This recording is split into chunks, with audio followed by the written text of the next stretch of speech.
Okay, greetings everyone. This is First and 2753 with a new series from a Patreon request, Noah Lay. This Patreon request is for a Democracy 3 series, and we're doing a particular mod here. We're going to be playing with the Russia V20 mod, which is active. This one did not work. The Soviet Union one did not work at all. But this one seems to work by Andrew Minkst. So thank you, Andrew. We're going to be playing the Russian Federation. Take hold of the mighty motherland, formerly the USSR. Population 143.5 million. Pretty big size. Obviously, Russia's huge. 69-year life expectancy in 2011. Gini coefficient is 42. GDP per capita 14,000. Poverty is 15%. Ethnically Russian 81%. Religious Russian Orthodox, which is 41%. National debt $2 trillion. Unemployment rate not bad. Vodka consumption, yep, there it is. 6.88 milliliters per person per day. Not milliliters, liters. That is a lot. That's insane. Big Mac index $3.34 per Big Mac. Okay, so that's basically the overview. I think this is going to be generally an overview episode of the country and the situation. I do have some policies, initial policies planned to enact, but the whole goal of this series, playing as Russia, is to make Russia a more progressive country. So there's going to be a lot of things we need to do there. We're starting off with Democratic parties, Democratic conservatives. I wonder if I should switch parties. Nah, I don't know if that matters that much. People's Movement. Should I switch parties? I didn't think about this before. Liberal Front. Liberal Party. Progressive. There's no Progressive Party. There's a Reform Party. I'm just going to stick with what it is. I don't know how big party politics really plays in this. Nowhere near as much as it does in Geopolitical Simulator 3. Terms are 5 years in length, and there is no term limit. So here we go into Democracy 3. This is not a geopolitical game. This is strictly a political game. For those of you who don't know, I have a series on my channel where I play as... these are all funny, too. You should read these. I have a series on my channel where I played as the United States. There was a 2-term election. Congratulations on your election victory. Welcome to your new job as president. Lives of 143 million citizens are now in your hands. As you imagine, the number of situations and concerns that you will need to deal with as soon as possible, while keeping an eye on long-term improvements of our citizens' quality of life. Plus, do not forget, you face re-election in 5 years. You will need to monitor opinion polls and our party membership. Party membership. All right, it's going to be tough to keep this liberal progressive with a conservative party. Democrat conservative. I don't know. See what happens. Okay, so usually they start you. Oh, I don't want to click on that. So, for those of you who are not familiar with Democracy 3, like I said, I did do a series. It's probably way down on my channel. But I'm going to do a general overview this episode of the situation and kind of some of the dynamics of the game. So we've got political power here. Oh, 27. I thought I was at 25. Income for the country, expenditures for the country's the deficit, and the debt, which looks lower than what they said. This is how much time till the election. Here are the intelligence briefings, and there are different groups. However, here are different terrorist groups. Security effectiveness, armed police, and intelligence services. Okay, so those things sort of help prevent any type of threat level assessments here. These guys are the threats, these groups. They will assassinate you if things get out of control, and I've gotten assassinated before. Here we have different focus groups, which are also these 21 different groups here. Capitalists don't like us, and liberals don't like us, and ethnic minorities don't like us. And if you put your cursor over it, you'll see all the different things that affect it. These are policies, citizenship tests, military spending, etc., etc. The blue are different issues: crime, alcohol consumption, poverty, etc., etc. Some of you guys already probably know this. And then there are these red things, which are like crisis situations. These are bad. We've got a lot of them. There are greens that pop up if things are going really well, but right now we have nothing in green. And you can see they're divided into 7 different categories here. We'll go over that again, but go over that later. Back to the country of Russia. This is a breakdown of Russians. The percentage, these are the people that consider themselves to be in these different groups. Farmers, you can click on this. For progressives, I think one thing we're going to have to do is I'm probably going to try to reduce the number of farmers, because I think 50% of the population identifying with farmer, they are supportive and highly trusting. Membership, there it is. I'm probably going to try to reduce membership. Agricultural subsidies is one thing I'm going to try to get rid of right away. Okay, so environmentalists there at the top, that's probably along the lines of what we would be looking for, favoring environmentalists. I did get a green utopia. I was just toying around through this thing, and I think I had mentioned that I had not gotten a green utopia achievement, and actually happened while I was just playing around with a few policies here. Obviously the biggest group is everyone. Religion is very big. And we're going to try to, that's 80% of the people identify as religious. So we're going to really have to crack down on the membership here. Russian Orthodox Church. School prayer and creationism versus evolution. If we're going to have a progressive society, we really have to cut down on this. Anyone has any particular goals they think I should attain during this Russian progressive series, please let me know. Liberals are 50%, so if we are going to go liberal policy or progressive policy, that might get some support there. Motorists, I'm going to try to crack down on motorists. Socialists are at 74, that's interesting. And so, like, how this works is if you do a focus group, the individual identifies with different influences from the different groups. Not every group is on here, but the groups that they identify with most are on here. And so this person does that influenced by socialists, but he's also influenced by religious, more influenced by religious, it looks like. That's his name, excuse me. He's not part of any organization. His party membership is the People's Movement, fanatically opposed to our government. So he is not one of our friendliest people. But we can go to different people. This should change when we click on that. But apparently it didn't. Retired. Focus group. I don't know why that doesn't change. That should change, but it doesn't. But you get different names of the people and who they identify with. So that's for really critical analysis. But looking at the screen, you can probably see. Oh, there it is. That's where it changes. Interesting. And their income level. Alright. These are the different issues that exist in the game, and as time goes on, this is a turn-based game, political game. We'll see how our actions impact these issues. And then these are the current policies that we have. These policies, the red, are ones that are not very popular. Sales tax is very not popular. All the taxes are probably down here. Handguns policy is not very popular. Can I click on it? And that'll tell me what my policy is. License required. But popular policies are up here. Police, that's always a big one, especially early on. Police is maxed out. This is one of my initial moves, actually, usually, to just max out the police, but it already is maxed out. And the reason why... Oh, and the other thing, I think I mentioned to somebody about political compass. This is the political compass. Well, this isn't the exact one I was talking about. I think the one I had was authoritarian and libertarian. But this political compass is interesting. You have conservatism, liberalism at the top and bottom. Then you got socialists versus capitalists. So this is like left-wing and right-wing. And liberal versus conservative. Interesting. We'll see how these things plan out. Right now, we're leaning socialist to start.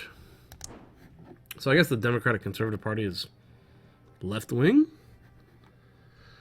Who knows? Okay, so big things that we have to take care of right away. First of all, I don't like deficits. I don't like debt. I'm going to try to get rid of that stuff. If you go into the budget here, you'll see the different expenditures that we have. Debt interest is 12%. So 12% of our expenses go to debt interest. That's over here. That's the most expensive one. So if we can get rid of that debt, we're going to bring in a whole bunch of money. $15 billion. Income, a lot of it comes from income tax. But I think we're going to start pumping up this tax right here, the petrol tax. Yes, taxing fuel can be a huge source of income for the government. It can also be seen as green policy, encourage people to drive less, which will reduce the amount of motorists, and use fuel-efficient cars. Critics suggest that this is just another cynical tax on motorists. Some complain that alternative public transport is not as viable for everyone. This is something I am going to definitely employ, but I can't do it right now because I want to raise it, and that costs me political power, or political capital. I only have 27, I need 36. So we're going to have to save a little bit this turn for that. These charts are always interesting to look at because they tell you different information. Global economy looks like it's in a downturn. That's not good. Relative GDP is way down at the bottom. Debt is rising. Yes, ugly, ugly, ugly. There are policies that we have not initiated yet that we can employ, but I'm not going to do that right away. Really just trying to save up. Yeah, Green Utopia. I just got that. I was playing as Germany, and it just happened. I was doing like a playthrough through Germany just to test that out because I thought I was going to do Germany. But Patreon request has me doing Russia now. So here's our advisors. These are important people to pay attention to. We've got 7 of them. You have to pay attention to their sympathies. These guys are sympathetic for, and each one of them brings you political capital. And I probably can get rid of some of these. I'll probably get rid of this guy. I don't know. He doesn't bring in a lot of political capital. But you got to watch. Firing costs capital, and I think it may also impact groups that they're sympathetic to. So be wise there. Desired jobs. These are jobs that they'll take or they want. And they will probably give you more political capital, I think, if you get one of those jobs. Welfare, self-employed and religious. This is something I'm going to have to keep track of. Retired. Ministry of Industry likes retired and trade unionists. Eesh. Loyalty. Loyalty is important.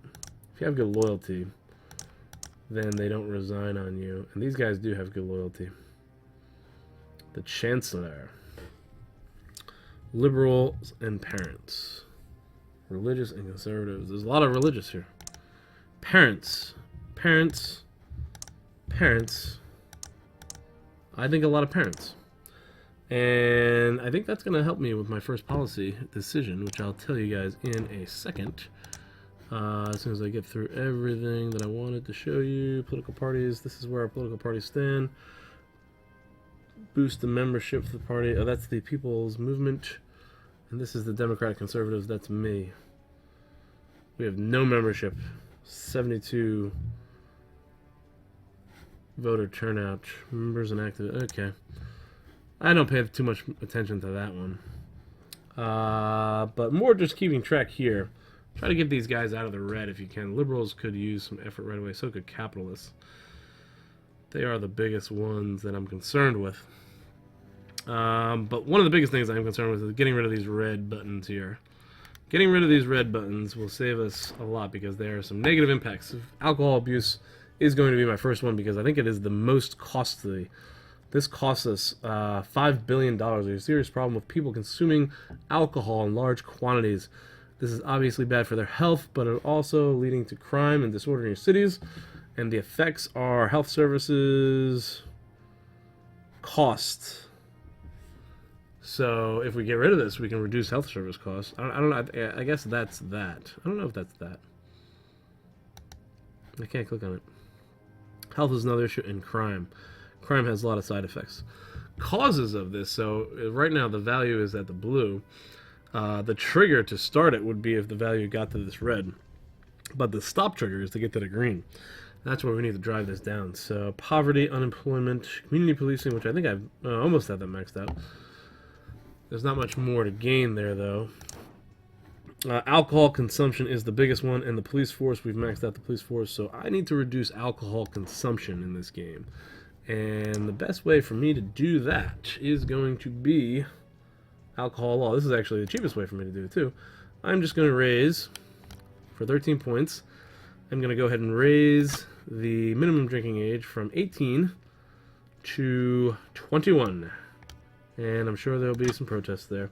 Liberals do not like it. Popular opinion of liberal will drop. About 6 points there. 6, almost 7 points in the other direction. Alcohol consumption, however, will be significantly impacted. 16 percentage points, 17 almost percentage points in the opposite direction. And that will hopefully drive things down. Violent crimes, and the youth will not like it. But violent crimes will decrease a little bit. I think this is a good step early on.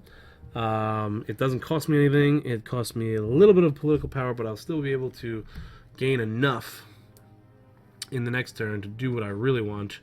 And that is going to be policy enacted. What I really want to start doing, my policy that I think is going to really help me, is this petrol tax. Like I said, raising this petrol tax, not all the way, but we're going to try to eliminate most of the deficit by raising that petrol tax. Let me see here. Where is that? Can I raise it? Yeah. So yeah, we're going to... Car usage. See, that's a big thing. It's reducing car usage, too. Motorists don't like it, but motorist membership is being reduced by doing that as well. And we start with $5 billion there. If I go up to... I'm going to do about $20 billion, I think. Environment's up huge. Motorists, they don't go down that much. GDP isn't barely affected. Motorist income is not something I'm worried about, and motorist membership is something I want to reduce in general. So this seems to be like a very good... We're going to hike the petrol tax up to 40% next term, from 8 to 40%. Reduce car usage, which is going to definitely... Well, I guess it'll reduce the income over time, which is bad. But it will have some other good... get rid of traffic congestion, CO emissions, asthma epidemic, which is another one of the issues. I want to go through the rest of the issues for you guys in this episode. What time is it here? I've been talking for a while. Just want to make sure I know how much time. Okay, yeah. So that's step number 1, alcohol law, raising drinking age to 21. Sorry for the youth that wants not to have that. Too bad. There's too much drinking going on in Russia. All that vodka consumption is insane. Other big issues. So, and like I said, there's 7 different areas here. For those of you guys who don't know, this is law and order. This deals with transport. This is foreign policy. This is welfare. This is the economy, taxes, and public services. So we're working in law and order here because there are a lot of problems here. There's problems in the economy too. There's 3 big ones here. But these seem to be easy to get rid of quickly, and I always sort of am able to knock them out with some cheap policies that a lot of people tend to like, both liberals and conservatives. Liberals didn't like that alcohol one, but everyone seems to like increasing police force and stuff like that. Legal aid. Yeah, there's methods and there's policies in law and order that are favorable to all groups, kind of. And they all benefit reducing crime and getting rid of these issues. Street gangs is the second one. Street gangs are ever more common sights in our streets and our cities. Although not all street gangs are involved in violence, some are, not all. And there must be something that our teenage citizens could do rather than loitering the street corners. We gotta get rid of these gangs. It's costing us $1.2 billion. Gotta drop that trigger down. How to do it? I don't know. Community policing, probably. Not something that's going to happen this turn, though. Reducing crime. Crime doesn't have an impact on it. I don't know. Ghettos. This is another one. Combination of immigration, street crime, racial tensions have led to our communities splintering into ghettos, different racial groups, and sad reflection of the state of our society. Is a sad reflection of the state of our society. If we can get rid of the street gangs, we can get rid of the ghettos. So I got to figure out how to get rid of these street gangs somehow. Poverty. A lot of things with poverty. We're going to figure that out. So those are 3. And street gangs don't cost... Ghettos don't cost us anything, but they have negative impacts on liberals. Ethnicity, immigration, equality, all that stuff. Those 3 are all slightly related, too. So if we can get rid of that, that'll benefit the whole sort of block, so to speak. Asthma epidemic. This is costing us money, but not a lot. Improvement in the environment and car usage is being reduced. That's another reason why I wanted to get that petrol tax going, because that will reduce this and solve some of these problems. Parents will love us after that, and parents are a big one for their advisors. I think more than half of our advisors, it looks like, are sympathetic towards parents.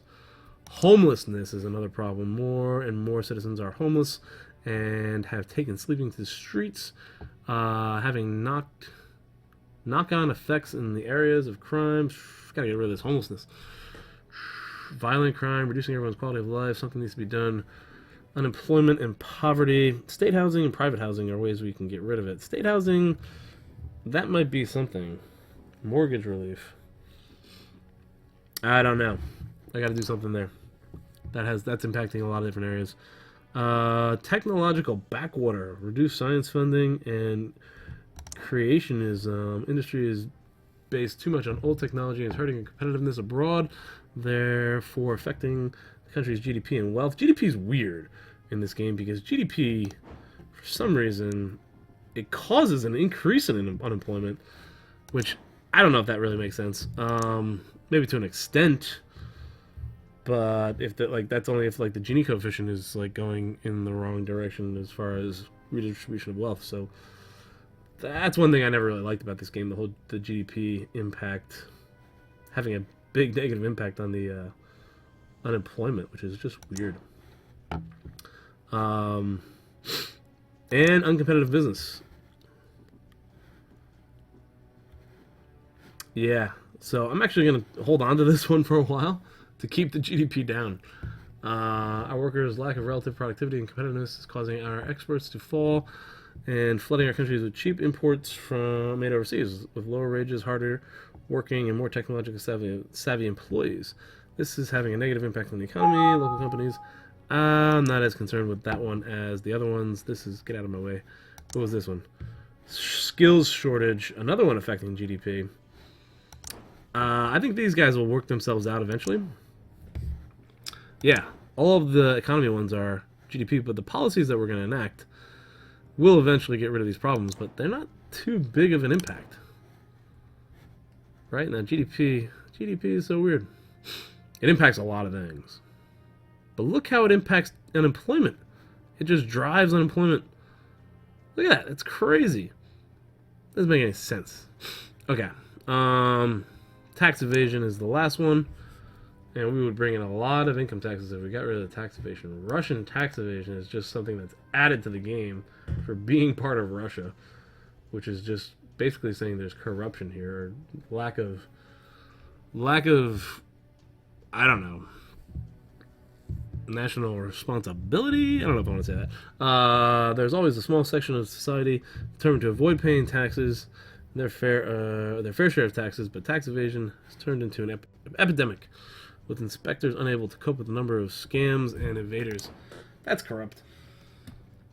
So those are the issues. We're going to try to solve as many as possible. Early on, I think I can knock these guys out, and I want to try to eliminate this deficit. And the first policy I had was alcohol tax increase. So I'll go through one turn so you guys see what happens. Misinforming the electorate, fiddling with minister expenses, etc., etc. One turn down, and now we've got issues to deal with. Quarterly report. Here's a summary of the current state of your nation. As reported by various ministers and departments, GDP is down, unemployment's high, health, crime, education, poverty, yick. All right, our budget report is the current international credit rating agency has us at C. We want to be at AAA. Only 4% intend to vote for us in the next election. Government, the global economy is in recession. This is having a negative effect on our GDP. Cabinet report, loyalty from ministers can be best described as trustworthy.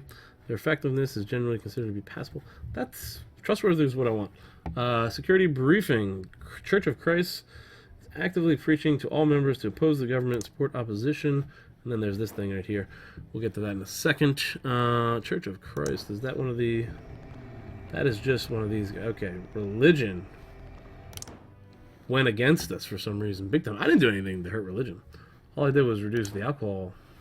We're not going to see this until next turn because the alcohol law is only affecting alcohol consumption.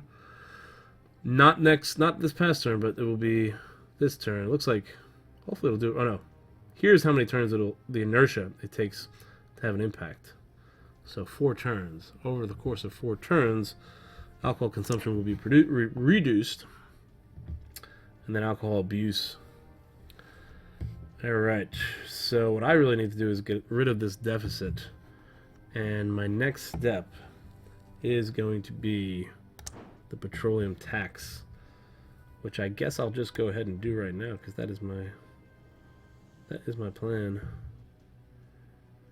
Cha-ching, $20 billion.